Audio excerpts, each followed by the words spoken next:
अपने ऊपर ध्यान दीजिए थोड़ा सा। जीवन बीत गया दूसरों का बनाते बनाते, अपना कब बनाओगे? अपना कब बनाओगे? और अपना ही साथ देगा। हम करें आपका भाई 1 लाख रुपए महीने कमाता है, आपको क्या लाभ है बताना थोड़ा तो। आपका सगा भाई 1 लाख रुपए महीने कमाता, आपका क्या लाभ है बताओ? कोई एक लाभ हमको बता दो। अगर झोपड़ी में रह रहे होगे तो वो भी कभी नहीं बोलेगा कि भैया लो 5 लाख रुपए तुम भी घर बनवा करके रहो। बोलेगा क्या? कभी नहीं बोलेगा। कौन किसको पूछता है?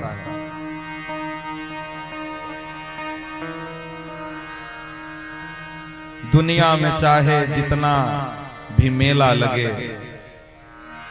लेकिन हंसा जब भी उड़ा तब अकेला ही उड़ा, उसको अकेला ही जाना है।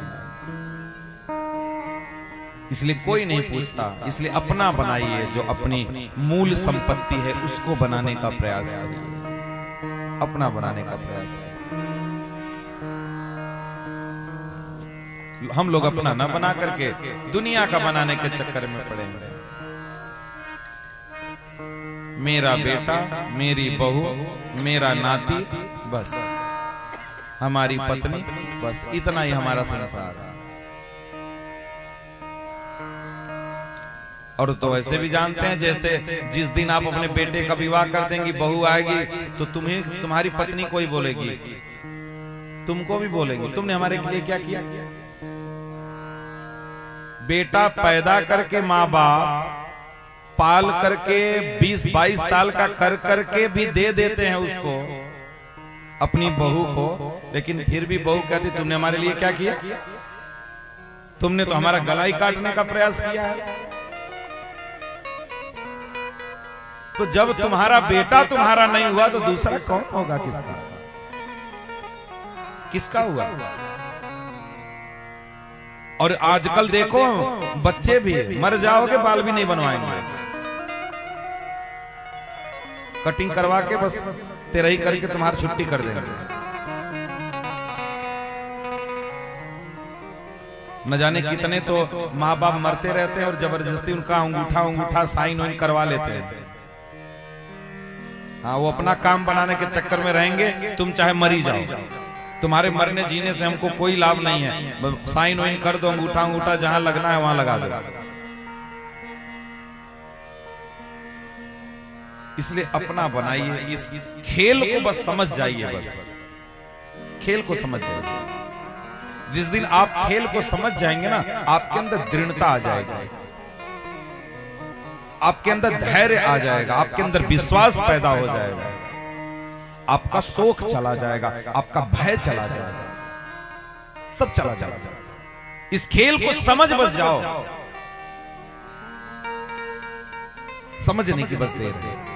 जब तक नहीं समझ रहे तब तक दुख भी है, सुख भी है, शोक भी है, मोह भी है, लोभ भी है, धैर्य भी नहीं, कुछ भी नहीं।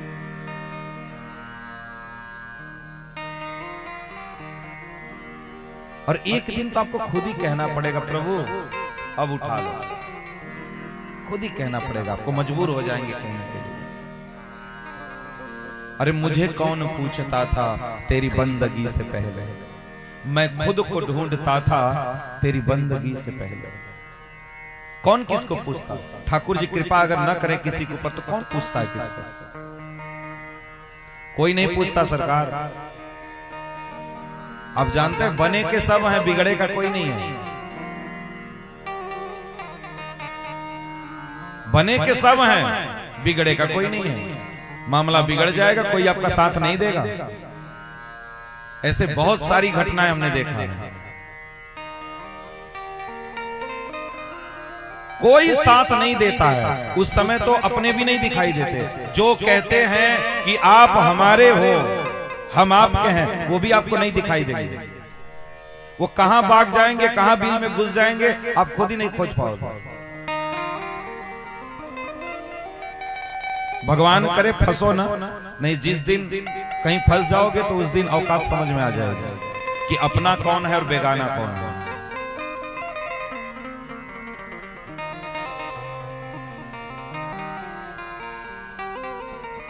कहते हैं ना,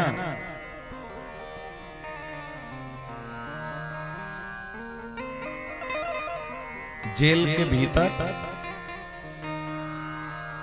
और हॉस्पिटल के बेड पर चले जाओगे तो अपनों की पहचान हो जाएगी,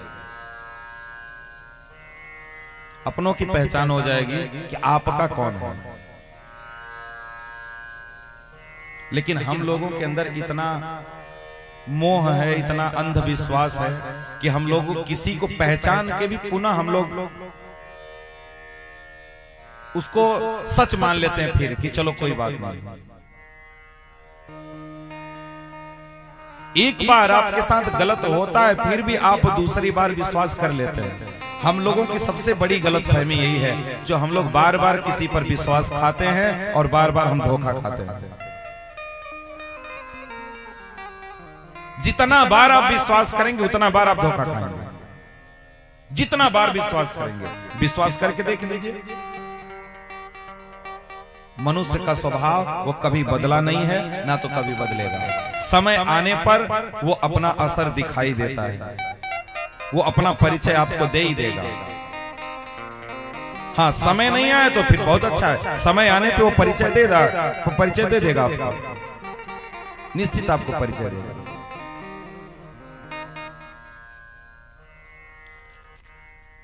इसलिए सदैव सावधान रहिए, अपना बनाने के चक्कर में पड़िए, अपने परमार्थ का चिंतन करिए कि हमारा परमार्थ कैसे सुधरेगा, ठाकुर जी की कृपा कैसे मिलेगी, नाम जप में आसक्ति कैसे होगी, प्रभु के कथा कीर्तन में कैसे हमारा मन लगेगा, कैसे उनके चरणों में हमारा विश्वास दृढ़ होगा, इसके विषय में पढ़िए। इस पर ध्यान हमें देना।